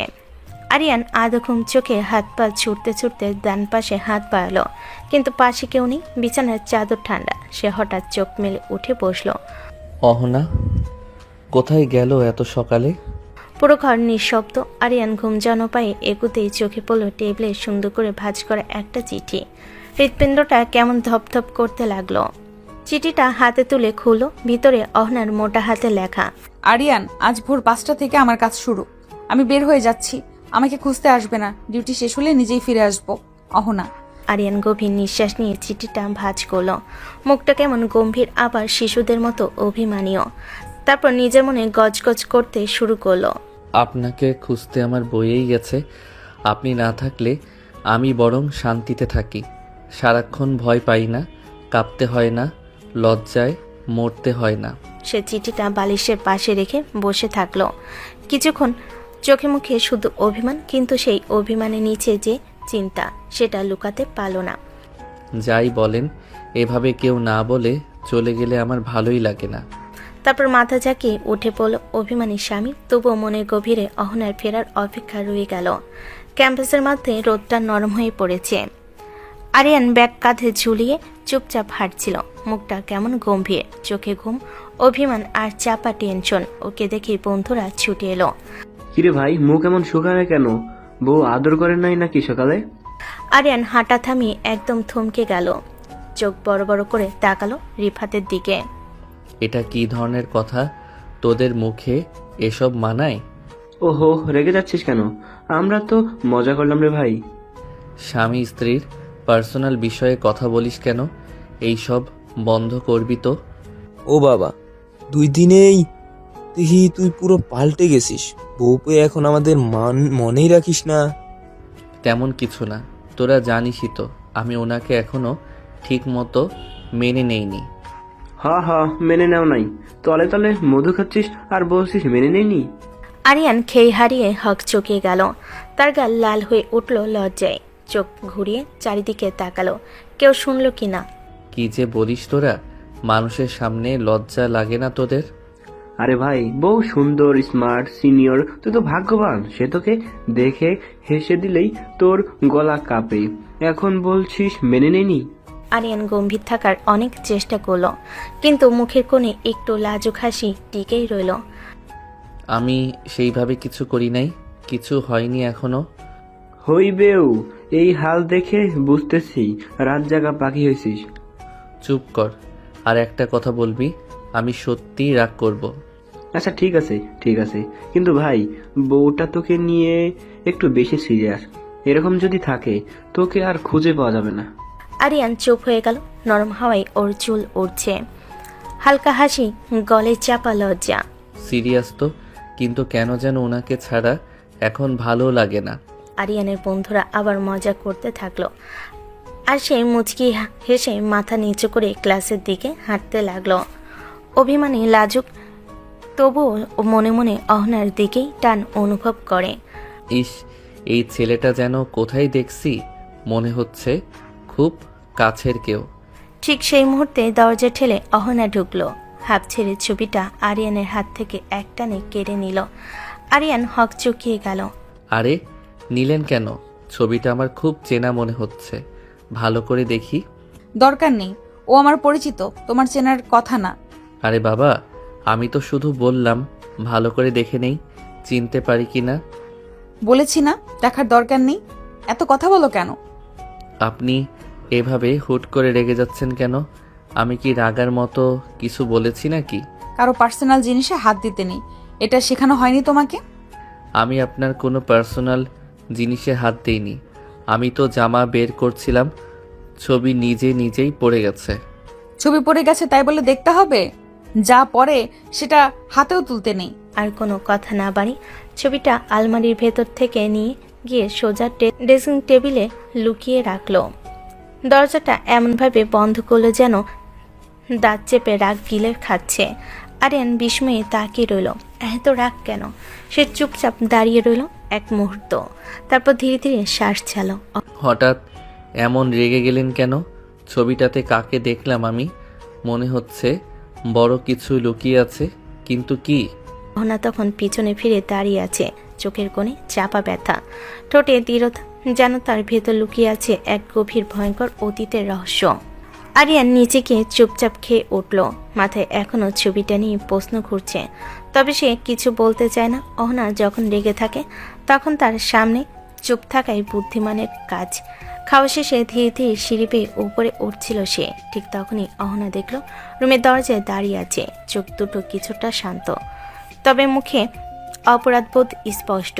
আরিয়ান মাথা নিচু করে পাশ কাটিয়ে রুমে ঢুকতে যাবে, ঠিক তখনই অহনা তার হাতটা ধরে ফেলল। আরিয়ান সরি, তোমার সাথে তখন ওইভাবে কথা বলা উচিত হয়নি, আমি একটু বেশি রেগে গিয়েছিলাম। আরিয়ান থেমে তাকালো। অহনার চোখে অনুতাপ, যেন সে সত্যি ভুলটা বুঝেছে। আরিয়ান হালকা হেসে বলল, সরি বলার দরকার কি?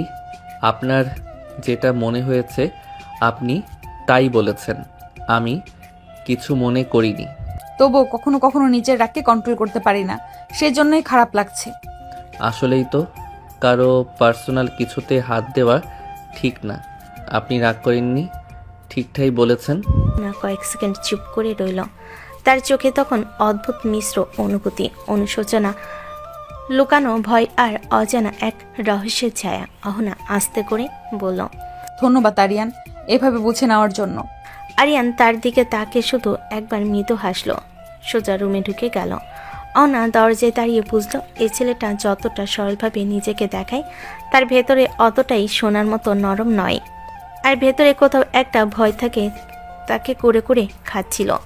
কোনোদিন এই মনটা তার সত্যি কথা জেনে যায়। আচ্ছা, এই বোকা শান্ত ছেলেটা কি সত্যিই কোনো অপরাধ করতে পারে? এতগুলো দিন একসাথে আছি, কই আমার তো মনে হচ্ছে না সে এত বড় অপরাধ করতে পারে, তাও কোনো প্রমাণের তীর তার দিকে। অহনা তাকে দেখলো আরিয়ান বিছানায় বসে গেমস খেলছে, মনে হচ্ছে যেন কোনো বাচ্চা ছেলে। অনা মনে মনে ভাবে, আমি কি সত্যিই কোনো ভুল করছি, নাকি এই শান্ত মুখের আড়ালে ভয়ঙ্কর কিছু লুকিয়ে আছে? বিকালের রথটা জানালার পর্দা ছুঁয়ে রুমে ঢুকছে। আরিয়ান বই নিয়ে বসেছিল, হঠাৎই পাশের ড্রেসিং টেবিলে চোখ পড়তে তার নিঃশ্বাস যেন বন্ধ হয়ে গেল। অহনা শাড়ি পরে দাঁড়িয়ে, গাঢ় নীল শাড়ি, সিল্কের ঝিলিক, চুলগুলো ঢেউ খেলানো করে ছেড়ে দিয়েছে, ঠোঁটে হালকা লাল লিপস্টিক, গলায় ছোট্ট একটা লকেট দুলছে। আরিয়ান হাঁ করে তাকিয়ে রইল, চোখ পিটপিট করে। ভুলে গেছে অহনা আয়নার সামনে দাঁড়িয়ে একটু কপালে টিপ পড়তে আরিয়ান নিজের মনে বিড়বিড় করল, এই মহিলা প্রতিদিন এক এক রূপ, মানুষ নাকি ধাঁধা? অহনা ঘুরে তাকাতে আরিয়ান লজ্জা পেয়ে মুখ ফিরিয়ে নিল। কি হলো সোনা, এভাবে হা করে তাকিয়ে আছো কেন? না মানে এত সেজে গুজে কই যান? কাজ আছে। আমার জানা মতে পুলিশের সেজে গুজে, তাও আবার শাড়ি পরে কোনো কাজ নাই। এভাবে সাজা মানে কোথাও যাওয়ার দরকার। কেন সোনা, জেলাস লাগছে? আমি কেন জেলাস হব? আমি শুধু জানতে চাচ্ছি আপনার কাজ কি। কোথায় যান এইসব। এত জেনে কাজ নেই, তুমি তোমার কাজ করো, আমি আমারটা করি। দরজা বন্ধ করে দিও, ফিরতে দেরি হবে। অহনা শাড়ির আঁচল ঠিক করতেই দ্রুত বেরিয়ে গেল। দরজা বন্ধ হতে আরিয়ানের বুকে হাত দিয়ে বলল, কই যায় এমন সেজে গুজে? প্রেম করতে যায় না তো? তারপর নিজের কথায় নিজেই চমকে উঠল, মাথা ঝাঁকিয়ে আবারও বলল, আমি আবার এসব বললাম কেন? মহিলাটা মাথা খারাপ করে দিচ্ছে। আরিয়ান একা রুমে দাঁড়িয়ে অহনার বেরিয়ে যাওয়া দরজার দিকে অনেকক্ষণ তাকিয়ে রইল। শাড়িঘ্রাণ এখনো বাতাসে টিকে আছে। মাথায় কোনো দুষ্টু একটা চিন্তা খচখচ করতে লাগলো। না, আজকে একটু দেখে আসি, ওনাকে ফলো করলে ক্ষতি কি? এভাবে সেজে গুজে কোথায় যাই দেখি তো। মুখটা একটু গম্ভীর করে আয়নার সামনে দাঁড়িয়ে চুল ঠিক করলো। ঠিক তখনই দ্বিতীয় একটা ভয়েস তার মাথায় কথা বলল, আরে পাগল, ও মহিলা যদি ধরে ফেলে যে তুমি ফলো করতেছো, তাহলে আমার বেঁচে থাকার ইতিহাসটাই শেষ। ডেঞ্জারাস মহিলা ধরলে তো সত্যি আমাকে আস্ত রাখবে না। একবার কিস করতে গিয়ে যা অবস্থা করেছিল, এবার রাগ করলে না রে ভাই, বাপের বাপও না, ওনাকে ফলো করার সাহস আমার নাই। জীবনটাও তো দরকার। কিন্তু কোথায় যাই, কাকে দেখে, কার সাথে দেখা করে? আরিয়ান দুপা এগোয়, আবার ভয়ে দুপা পিছিয়ে যা আসে। না জানি প্রেম করছে। না, ও মা, এই কথা ভাবাটাই ভুল। কিন্তু দেখা তো গেল, সেজে গুজে গেল আসামি ধরতে। আমি একটা কাজ করব, ফলো করব না। ফলো করলে জেলে যাওয়া লাগে। ও যেদিন খুশি হবে নিজেই বলবে। রহস্যময় মানুষ, কোথায় যায় কেন যায় কিছুই বুঝি না, কিন্তু ফলো করতে যাব না, কারণ আমার বেঁচে থাকা বেশি জরুরি। মহিলা সুন্দর তো, কিন্তু ইকুয়ালি ডেঞ্জারাসও। বিকেলটা অদ্ভুত নীরব। হাওয়া যেন থমকে গেছে। মাঠের পাশে সেই পুরনো গুদাম ঘরটায় কয়েকদিন ধরে টহল বাড়ানো হয়েছে। আজ হচ্ছে মূল অপারেশন। নেতা শহীদুলের ছেলে হাসিবুলকে রেড হ্যান্ডেড করার প্ল্যান। দূরে একটা পুরনো হোন্ডা দাঁড় করিয়ে অহনা ঠান্ডা চোখে পুরো এলাকা স্ক্যান করছিল। তার কানে ছোট্ট একটি ইয়ারপিস, মুখে শান্ত অথচ গভীর কঠোরতা। পাশে সিকিউরিটি ভ্যান, ভেতরে ব্যাকআপ টিম, আর অন্যদিকে দুইজন মেয়ে পুলিশ অফিসার। আজ পুরোপুরি অন্য মানুষ, সাদিয়া আর মাহিমা। আজ তারা একদম গরিব মেয়ের মতো সেজেছে। ফাটা থ্রি পিস, মুখে মাটি মাখানো, হাতের আঙ্গুলের নখগুলো পর্যন্ত কালো করা, চোখে পানির মতো ক্লান্তি ফুটে আছে। অহনা তাদের দিকে তাকিয়ে মনে মনে বলল, আজ যদি কোনো ভুল হয়, কারো প্রাণও যেতে পারে। স্টেডি থাকো না, স্টেডি। হঠাৎ ওয়াকিটকি থেকে শব্দ, অপারেশন স্টার্ট, টার্গেট লোকেশন ঢুকছে। সামনের রাস্তায় ধুলো উড়ে একটা কালো সুইফট গুদাম ঘরের সামনে দাঁড়ালো। ভেতর থেকে বের হলো হাসিবুলের চোখে সানগ্লাস, মুখে চোখে সানগ্লাস, মুখে বাজে হাসি, আর দুইজন বডিগার্ড পেছনে। দুই নারী অফিসার তার সামনে গিয়ে দাঁড়ালো। নিচু গলায় ভাঙ্গা গরিবাদের সুরে বলল, স্যার, একটা কাজ দেন। অনেকদিন ধরে না খেয়ে আছি, খুব বিপদে আছি স্যার। আমরা দুজন কোনো কাজ করি না, পেট চলে না। আহারে, বাপ্পা না যাইতে দুইটা মালই তো পাইয়া গেছি। এদের বেচে দিলে তো একদম ফাটাফাটি টাকা। চিন্তা করো না, আমি আছি, কাজের বন্দোবস্ত করে দেব। চলো ভেতরে। মেয়ে মাথা নিচু করে তার পেছনে চলল। কিন্তু তারা জানে এই মুহূর্তে তাদের প্রতিটা কথা, প্রতিটা নিঃশ্বাস অহনা শুনছে। অহনা গাড়ির পাশে দাঁড়িয়ে, চোখে টান টান তীক্ষ্ণ দৃষ্টি, তার এয়ারপিসে সাদিয়ার ক্ষীণ গলা। ম্যাম, আমরা ভিতরে ঢুকতেছি। স্টেডি, ভয় পাবে না, সব কন্ট্রোল আমার হাতে। হাসিবুল দুইজনকে নিয়ে গুদাম ঘরে ভিতরে গেল। গেট বন্ধ হতেই চারিদিকে টান টান অন্ধকার নেমে এলো। অহনা ধীরে ধীরে সামনের দিকে এগোতে লাগলো। মনে মনে বলল, বাবা এত সহজে আমাদের ফাঁদে পা দিবে ভাবতেই পারিনি। এতটাই লোভী, এতটাই নোংরা। আজকে তোকে ছাড়বো না। ব্যাকআপ টিম প্রস্তুত থাকবেন। আমার সিগন্যাল পেলেই চারদিক ব্লক করবেন। উপরে ঘরে বসানো ছিল গোপন ক্যামেরা। অহনা স্ক্রিনে দেখল হাসিবুল বাইরে দরজা লক করে দিয়েছে। তার চোখে কাম আর লোভের মিশ্র দৃষ্টি। আচ্ছা, তোরা কাজ করবি তাই তো?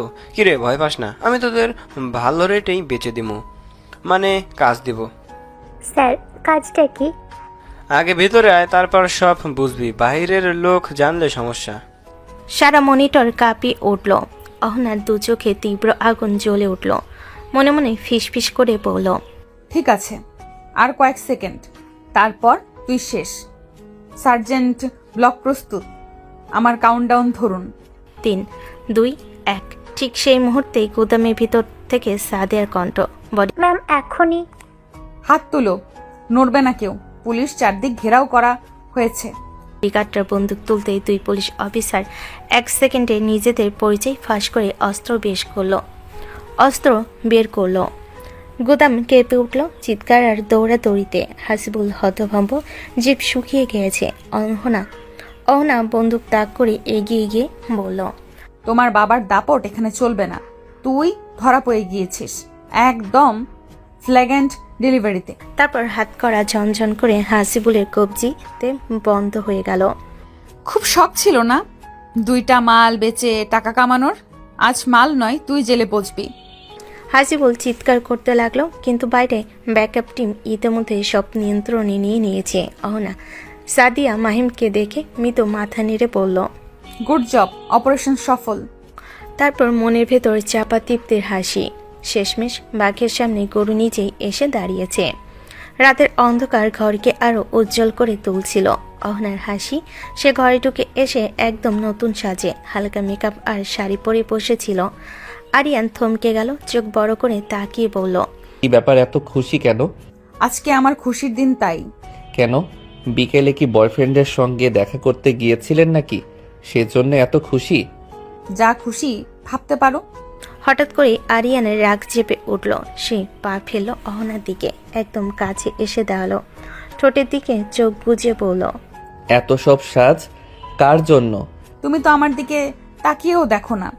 তো আমারও তো সঙ্গী প্রয়োজন, তার জন্যই সেজেছি। আরিয়ান আরো রেগে খেপে উঠল। সে হঠাৎ করে অহনার ঠোঁটে ঠোঁট ডুবিয়ে কিস করতে লাগলো। অহনার চোখ বড় করে অবাক হয়ে উঠল। কি করছো তুমি? আজকে শুধু তোমাকে দেখবো, আর কিছু নয়। অহনা ধীরে ধীরে আরিয়ানের কাছে সরে গেল, চোখে মিশ্র উচ্ছ্বাস আর লাজ। দুজনেই ইতিমধ্যে বাতাসে এক অদ্ভুত উত্তেজনা ঘুলে গেল। আরিয়ান আবার কিস করতে করতে ধীরে ধীরে অহনাকে কোলে তুলল। অহনা আর রেগে লাজে নিজের হাত তার বুকের পাশে রাখল। দুজনের মধ্যে শান্তি আর উত্তেজনা একসাথে মিশে গেল। অহনা মনে মনে ভাবল, আজ সত্যি তুমি আমার কাছে ধরা দিলে আরিয়ান। আরিয়ান অহনাকে কোলে তুলে বিছানে শুয়ে দিল, তার চোখে মিশ্র উচ্ছ্বাস আর প্রণয়। আরিয়ান চোখে চোখ রেখে বলল, অহনার চোখে লাজ আর নরম হাসি মিশে গেল। সোনা, আমি তোমাকে ভালোবাসি। আজকে এত আদর করব যে তুমি ভুলতে পারবে না। আরিয়ান প্লিজ একটু সরো। কেন? নাকি আমি তোমাকে আদর করি না? আরিয়ান তার ঠোঁটে কিস করতে লাগলো, শাড়ি সরিয়ে বুকে মুখ ডুবিয়ে দিল। কিস করতে থাকলো সারা শরীরে। তারপর অহনা নাভিতে চুমু দিল। অহনা পুরোপুরি আরিয়ানের বশে চলে আসলো। আরিয়ান ইচ্ছে মতো আদর করতে লাগলো অহনাকে। অহনা তার সাথে তাল মেলালো। সকালে আরিয়ান চোখ মেলেই অহনাকে দেখে বিস্মিত হলো। অহনা নিজের ভোরের সাজে চমৎকার, নির্জল কেশ আর লাজুক হাসি। অহনা হালকা চোখে চোখ রেখে বলল, কি ব্যাপার, তুমি নাকি আমাকে মেনে নিবে না? এই কিছুদিন যেতে না যেতেই আমার দেওয়ানা হয়ে গেলে। আরিয়ান হেসে চোখে অগাধ প্রেমে ঝিলিক নিয়ে অহনার দিকে আরো কাছে এলো। জান, তুমি এত সুন্দরী, তোমার দিকে চোখ ফেরানো যায় না। তোমাকে ভালো না বেসে থাকতেই পারলাম না। অহনা লাজুক হেসে কিছু বলতে গিয়েও থেমে গেল। আরিয়ান ধীরে ধীরে অহনার ঠোঁটে চুমু দিল। তারপর গলায় হাত রেখে ধীরে ধীরে মুখের দিকে স্পর্শ করলো। অহনা হালকা থমকে বলল, এখন ছাড়ো, আমার ডিউটি আছে। ঠিক আছে সোনা, তবে আর একটু আদর করব তারপর। অহনা হালকা হাসি দিল। আরিয়ানের হাতে হাত মেলালো। তার দুজনেই শীতল হয়ে একে অপরের কাছে নরমভাবে আর নিঃশব্দে থাকা শুরু করলো। ঘরে শুধু হৃদস্পন্দন, নরম হাসি আর শান্ত উত্তেজনার শব্দ। আরিয়ান মনে মনে ভাবল, আমাকে তোমার দেওয়ানা বানাতে গিয়ে তুমি নিজেই কখন আমার দেওয়ানা হয়ে গেছো বুঝতেই পারছো না সোনা। রাত গভীর, ঘরে শুধু মিলান আলো আর নিস্তব্ধতা। অনা ধীরে ধীরে নিঃশব্দে আরিয়ানের কাছে এসে তার আঙ্গুল ছুঁয়ে নিল। যেন আদর করছে, কিন্তু আসলে তার ফিঙ্গারপ্রিন্ট নিয়েছে। আরিয়ান তখন আধো ঘুমে কিছুই টের পেল না। অহনার চোখে তখন শুধু একটাই আগুন, সত্য জানার আগুন। পরের দিন সকালে অহনা ল্যাবে গিয়ে একা দাঁড়িয়ে ভাইয়ের খুনের দিন উদ্ধার হওয়া চাকুটির সামনে, তার উপর শুকিয়ে যাওয়া পুরনো রক্ত, সেই সাথে আজ রাতে চুরি করে আনা আরিয়ানের ফিঙ্গারপ্রিন্ট। তার হাত থরথর করছে, সে প্রার্থনা করছে হে আল্লাহ, দয়া করে ম্যাচ যেন না করে। কিন্তু স্ক্রিনে মেশিনে শব্দ হলো বিপ। লাল রঙে লেখা ম্যাচ পাউন্ড হাত থেকে শরীর পর্যন্ত নিস্তেজ হয়ে গেল। অহনা তার নিঃশ্বাস থেমে গেল, চোখ বড় হয়ে স্ক্রিনের দিকে তাকিয়ে রইল। অহনার মনের ভেতর ঝড়। অহনা মনে মনে চিৎকার করে উঠল, না না, এটা কি সত্যি হতে পারে না। আরিয়ান, তুমি তুমি আমার ভাইকে খুন করেছো? তার দম যেন বন্ধ হয়ে এলো। চোখের সামনে বারবার ভাইয়ের রক্তাক্ত শরীর ভেসে উঠছে, আর সেই হাতে ধরা চাকু এখন স্পষ্ট, সেটা আরিয়ানের হাতের ম্যাচ। অহনান নরম কণ্ঠ যেন ভেতর থেকে বের হয়ে এলো, আরিয়ান, আমি মনে প্রাণে চেয়েছিলাম তোমার হাত যেন ম্যাচ না করে। আমি চেয়েছিলাম তুমি নির্দোষ হও, আমি চাইনি তুমি সেই খুনি হও। তার চোখ বেয়ে পানি গড়াতে লাগলো। ফাইলের উপর পড়ে ছড়িয়ে গেল সেই অশ্রু। অহনা নিজের মনে কথাগুলো বলতে থাকে, কিন্তু কি হলো, সেই তোমার হাতের সাথেই ম্যাচ করলো। আমার সন্দেহ, আমার দুঃস্বপ্ন আজ সত্যি হয়ে গেল। এবার আমি কি করব আরিয়ান? আমি একজন অফিসার, আমি তোমাকে ছাড়তে পারি না।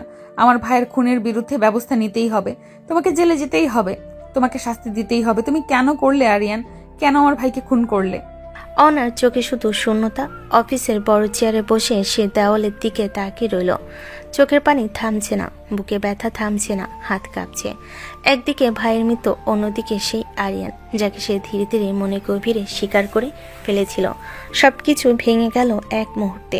দুপুরবেলা অহনা বাড়ির দরজায় আসলো কয়েকজন পুলিশ তার সাথে, তার হাতে অ্যারেস্ট ওয়ারেন্ট। আরিয়ানের মা চমকে চোখ বড় করে ফেলেন। কি ব্যাপার অহনা মা, হঠাৎ এত পুলিশ কেন? মা, আমরা আরিয়ানকে আটক করতে এসেছি। আরিয়ান, সে কি করেছে? আরিয়ান আমার ভাইকে খুন করেছে, তাও সেটা 4 বছর আগে। এক মুহূর্তে বাড়ির সবাই যেন স্থবির হয়ে গেল। হঠাৎ চুপচাপ তার মাথায় আকাশ ভেঙে পড়ার মতো অনুভূতি। আরিয়ানের বাবা ও ভাবি একেবারে স্থবির। আরিয়ানের চোয়াল কেঁপে উঠল। অহনা আরও বলল, আমাদের কাছে তখন তেমন কোনো প্রমাণ ছিল না, সিসিটিভি ফুটেজটাও স্পষ্ট ছিল না, তাই আমরা এতদিন কিছু করতে পারিনি। সত্যটা জানার জন্য আমাকে বাড়িতে আসতেই হয়েছিল। আমি আরিয়ানকে বিয়ে করে এই বাড়িতে আসি, যাতে সবকিছু জানা যায়।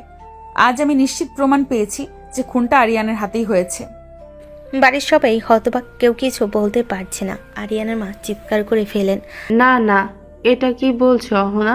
আমার ছেলে, আমার আরিয়ান এসব করতে পারে না। আরিয়ান নিজের জন্য কাঁপতে লাগলো। চোখের সামনে সব ভেসে পড়ল, চোখের সামনে সব ভেঙে পড়ল। ভালোবাসা, বিশ্বাস, সব। অহনার চোখে তখন শুধু আগুন। তোমাকে শাস্তি পেতে হবে আরিয়ান। আমি আমার ভাইকে হত্যা করার অপরাধে তোমাকে ছাড়ব না। ঘরটা আজ অদ্ভুত নীরব। জানালার পর্দা সামান্য দুলছে। আরিয়ান ধীরে ধীরে এগিয়ে এসে ঠিক অহনার সামনে দাঁড়ালো। তার চোখ দুটো লাল, রাগে না কষ্টে বোঝা মুশকিল। বাবা, এতগুলো দিন আমার সঙ্গে থেকে আমাকে এই চিনলেন? এই আমার প্রতি আপনার বিশ্বাস, ভালোবাসা? অহনার ঠোঁট শক্ত হয়ে গেল, চোখে কোনো আবেগ নেই, শুধু বরফের মতো ঠান্ডা কঠোরতা। এখানে বিশ্বাস ভালোবাসার কিছু নেই আরিয়ান, সব কিছু প্রমাণের হাতে। আমার ভাইকে যে চাকু দিয়ে খুন করা হয়েছিল সেটাতে তোমার ফিঙ্গারপ্রিন্ট মিলেছে। একটা ফিঙ্গারপ্রিন্ট দিয়ে আমাকে খুনি বানিয়ে দিলেন আপনি? এই তো আপনার বিচার? আইন প্রমাণেই বিশ্বাসী, এখানে আবেগের কোনো জায়গা নেই। আমি তো বুঝতে পেরেছিলাম আপনি এই উদ্দেশ্যেই এই বাড়িতে এসেছেন, শুধু প্রতিশোধ, শুধু আমাকে দোষী প্রমাণ করার জন্য। তুমি কিভাবে বুঝলে? সেদিন যে ছবিটা পড়ে গিয়েছিল সেটা ছিল আপনার ভাইয়ের ছবি। চেহারাটা আমি চিনেছিলাম, কারণ সে আমার কলেজের বন্ধু ছিল। বন্ধু, এই শব্দটার কোনোদিন উচ্চারণ করবে না। তার জন্য বন্ধু হলে খুন করতে পারতে না, তুমি পারতে না। অহনার কণ্ঠ ভেঙে গেলেও সে নিজেকে সামলে নিল। আরিয়ান নিঃশব্দে তাকিয়ে রইল তার দিকে, কষ্টে, অভিমানে, অসম্ভব এক অপমানের যন্ত্রণায়। যাকে আমি প্রাণের মতো মানতাম, যে ছেলেটা আমার পাশে বসে স্বপ্ন দেখত, তার খুনিকে খুঁজে বের করতে চাই আমি নিজেই, কিন্তু আমাকে নয়, সত্যিকারের খুনিকে ধরে আনুন। অহনা, আমি আপনার ভাইয়ের অপরাধী না। ঘর আবার নীরব হয়ে গেল, কিন্তু এই নীরবতার ভেতর জমে উঠল সবচেয়ে বিপজ্জনক ঝড়। অবিশ্বাস আর অজানা সত্যের সংঘর্ষ। অহনার দাঁত কাঁপছে, সে বারবার কিছু বলতে চাইছে কিন্তু শব্দ বেরোচ্ছে না। আরিয়ান ধীরে ধীরে সামনে এগিয়ে এলো, তার চোখে আর রাগ নেই, আজ শুধু গভীর কষ্ট আর বিষাদ। অহনা, আমি সিয়ামকে পেয়েছিলাম রক্তাক্ত অবস্থায়, ওর পেটে তখন ছুরি গেঁথেছিল, আমি শুধু সেটা টেনে বের করেছি। হয়তো সেই বের করার কারণেই আমার ফিঙ্গারপ্রিন্ট সেখানে গেছে। আমি সিয়ামকে হাসপাতালে নিয়ে গিয়েছিলাম, কিন্তু ডাক্তার তখনই তাকে মৃত ঘোষণা করে। তখন আমার আর কিছু করার ছিল না অহনা। আর আপনি না জেনে না শুনে আমাকে প্রতিশোধের জন্য বিয়ে করলেন। আমার জীবনটাকেই প্রতিশোধের অংশ বানিয়ে দিলেন আপনি। আমার ভালোবাসা নিয়ে খেলতে পারলেন আপনি। বাক্য শেষ হতেই অহনা যেন ভিতরটা হারিয়ে ফেল, তার মুখ হঠাৎ নিস্তব্ধ, চোখে আশ্চর্য আর ভয় মেশানো পানির ছায়া। আরিয়ান থামো। মোবাইলটা হাতে নিয়ে সে কাপা ঠোঁটে নাম্বার ডায়াল করলো। নগ্ন ফোন বাজতেই ওপাশ থেকে গম্ভীর কণ্ঠ। হ্যালো, অহনা? স্যার, আমি আমার ভাইয়ের কেসটা স্থগিত করতে চাই। কি বলছো তুমি? তোমার এত বছরের সাধনা, প্রমাণ, লড়াই, এসব কি খেলনা? না স্যার, কেসটা আমি আবার রিওপেন করব, কিন্তু আমার কিছুদিন সময় লাগবে। আমাকে কিছু জিনিস যাচাই করতে হবে। আচ্ছা, ঠিক আছে, তোমার যা ভালো মনে হয় করো, আমি তোমার উপর ভরসা রাখছি। কল কেটে যাওয়ার শব্দে ঘরটা আবার নীরব হয়ে গেল। অহনার হাত থেকে মোবাইলটা ধীরে ধীরে নিচে নেমে এলো। আরিয়ান তখনও দাঁড়িয়ে নিঃশব্দে, কিন্তু তার চোখে ক্ষত। অহনা মাথা তুলল, তার চোখে আজ প্রথমবার ভয় আর অপরাধ বোধের ছায়া। ঘরটা নিস্তব্ধ, আরিয়ানের চোখ দুটো লাল, মুখে কেমন শক্ত ভাব। সে ধীরে ধীরে ঘর পেরিয়ে বেলকুনিতে গিয়ে দাঁড়ালো। হিম হাওয়া বইছে, কিন্তু তার ভেতরে আগুন আরও তীব্র। অহনা তার পিছনেই দৌড়ে এলো। আরিয়ান প্লিজ, আমার কথা শোনো। আরিয়ান পেছন ফিরে তাকালো না, দূরের আকাশের দিকে তাকিয়ে গভীর ভাঙ্গা কণ্ঠে বলল, আর কি শুনবো বলেন? সমস্ত কথাই তো আপনি হারিয়ে দিলেন। আমার জীবনের প্রতিটা অনুভূতি, প্রতিটা বিশ্বাস, সব শেষ। না আরিয়ান, আমাকে ভুল বোঝো না। সিসিটিভি ফুটেজে তো তোমাকেই দেখা গেছিল, সেই জন্যই তো আমার সন্দেহ হয়েছিল। আমি একটাবার, শুধু একটাবার আমাকে জিজ্ঞেস করতে পারতেন অহনা? এতগুলো দিন আমরা একসাথে আছি, একটাবারও জিজ্ঞেস করলেন না? আমাকে একবার বলতে দিলেন না? আপনি জানতে চাইলে সব বলে দিতাম আপনাকে। সিয়ামকে কোথায় পেয়েছি, কি হয়েছে, সবই। আরিয়ান কিন্তু আপনি কি করলেন? আমার ভালোবাসা নিয়ে অভিনয় করে গেলেন। বিয়েটাও আপনার জন্য ছিল শুধু একটা মিশন, আমার কাছে থাকা আপনার কাজের অংশ, আমার ভালোবাসা আপনার প্রমাণ খোঁজার উপায়। অহনার চোখ নামিয়ে নেয়, তার ঠোঁট কাঁপছে। হঠাৎ আরিয়ানের গলা আরও ভেঙে যায়। আপনি কি ভেবেছেন আমি বুঝিনি? রাতে যখন আপনি আমার আঙুল ধরলেন, আমার ফিঙ্গারপ্রিন্ট নিলেন, আমি সবই বুঝেছি অহনা, কিন্তু কিছু বলিনি। আমি দেখতে চাচ্ছিলাম আমার ভালোবাসার প্রতি আপনার বিশ্বাস কতটা, কিন্তু আজ আপনি প্রমাণ করে দিলেন আমার প্রতি আপনার কোনো বিশ্বাস নেই, আর আপনি আমাকে এক বিন্দুও ভালোবাসেন না। অহনার বুকটা যেন মুহূর্তে ভেঙে চুরমার হয়ে গেল, তার চোখ বেয়ে পানি পড়তে লাগলো। কিন্তু আরিয়ান তার দিকে তাকালো না, কারণ সে জানে তাকালে সে হয়তো ভেঙে পড়বে।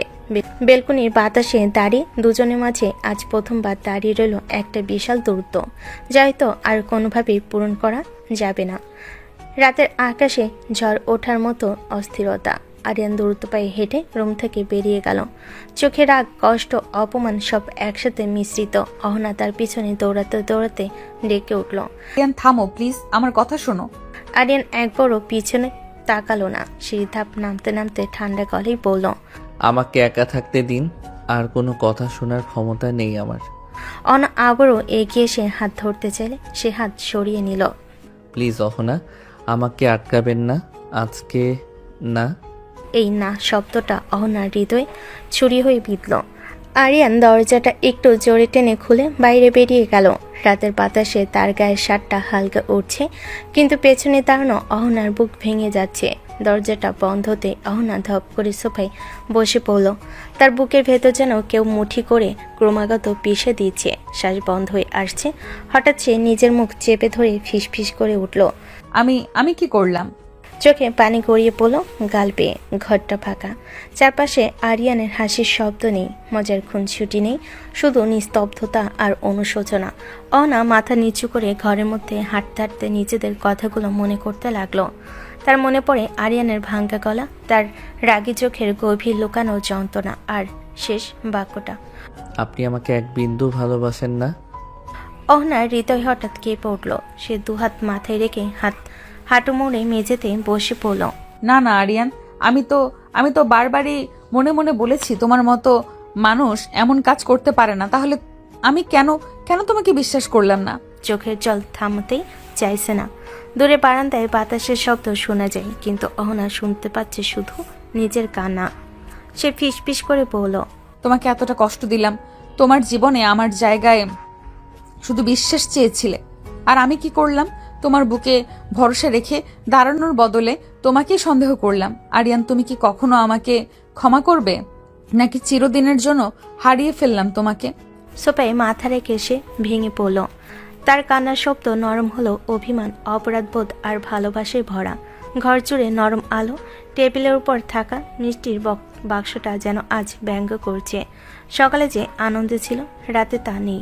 অনার সোফার সামনে মেঝেতেই হাঁটু গেড়ে বসে আছে, মাথা নিচু, চোখ লাল, মুখ ভেজা।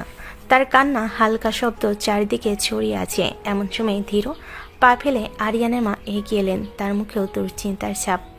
মা, কান্না করো না, সব ঠিক হয়ে যাবে। অনা মুখ তুলে তাকাতেই আর কাঁদা থামল না। হঠাৎ উঠে এসে আরিয়ানের মায়ের বুকে মুখ লুকিয়ে দিল। মা, আমি সত্যিই খুব বড় অপরাধ করে ফেলেছি। আমি কি করলাম মা? আমি তো শুধু আইনের পথেই হাঁটলাম। সকল প্রমাণ সবকিছুই আরিয়ানের বিরুদ্ধে ছিল। আমি কি করতাম বলুন? মা তার মাথায় হাত বুলিয়ে দিলেন। তার স্পর্শে একটু উষ্ণতা পাওয়া গেল অহনার। মা, তোমার এত কষ্ট হচ্ছে আমি দেখছি, কিন্তু একটা কথা, তোমার একটা বার ছেলেটাকে জিজ্ঞেস করা উচিত ছিল। একটা বারই তো, তাহলে এত বড় ভুল বোঝাবুঝি হতো না। আমি জানি মা, আমারই ভুল। আমি কেন তাকে জিজ্ঞেস করলাম না, ভরসা করলাম না কেন? আরিয়ানের মতো মানুষ, সে কখনো এমন করতে পারে না। মনে মনে জানতাম, তবুও বিশ্বাস করি নাই। মা, আরিয়ানকে আমাকে ক্ষমা করবে? সে যে কত কষ্ট নিয়ে গেছে, আমি কি তার চোখে আবার তাকাতে পারবো? অবশ্যই করবে মা। আরিয়ান রেগে আছে, ওর রাগে কষ্ট লুকানো থাকে, সময় লাগবে, কিন্তু ছেলে আমার ভালোবাসতে জানে। ও শান্ত হলেই সব ঠিক হয়ে যাবে। আমি শুধু চাই সে যেন আমাকে ঘৃণা না করে। না মা, ও এমন না, তুমি শুধু তাকে সময় দাও, সত্যি নিজেই সামনে আসবে। অহনা চোখ মুছল ভাঙা হৃদয়ে। একটু হলেও শান্তি নামলো, কিন্তু তার ভেতরে এই একটাই ভয়, আরিয়ান ফিরে আসবে তো। রাত 12টা বাজে, বাড়ির সব বাতি নিভে গেছে, শুধু ড্রয়িং রুমের ল্যাম্পটা জ্বলে। সোফার কোণে গুটিসুটি মেরে বসে আছে অহনা। চোখ দুটো ফুলে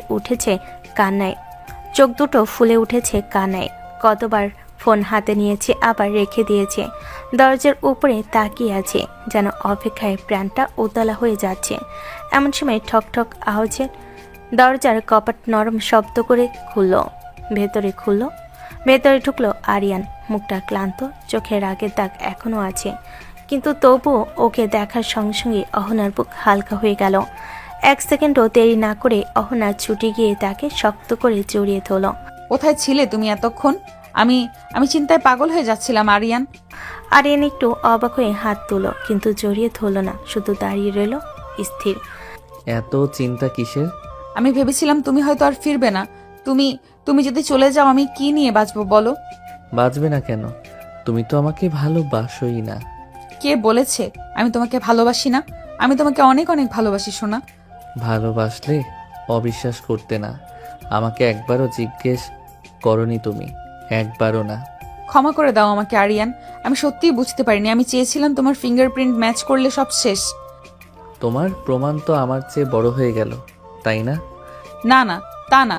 আমি মনে মনে চাইছিলাম তোমার ফিঙ্গারপ্রিন্ট যেন ম্যাচ না করে।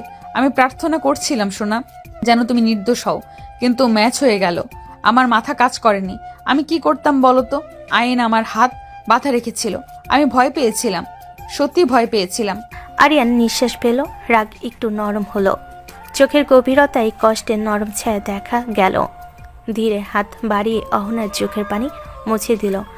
তুমি যদি আমাকে আগে একবারই জিজ্ঞেস করতে, আমি সব বলে দিতাম অহনা।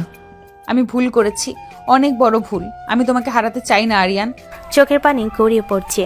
আরিয়ানের বুকটা নরম হয়ে এলো, তবুও মুখে ধরে রাখলো কঠোরতা।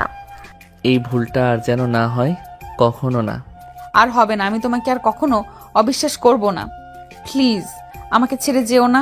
আরিয়ান ধীরে ধীরে হাত তুলে তাকে জড়িয়ে ধরল, আগের মতো শক্ত করে নয়, কিন্তু ভাঙা মনকে জোড়া দেওয়ার মতো করে।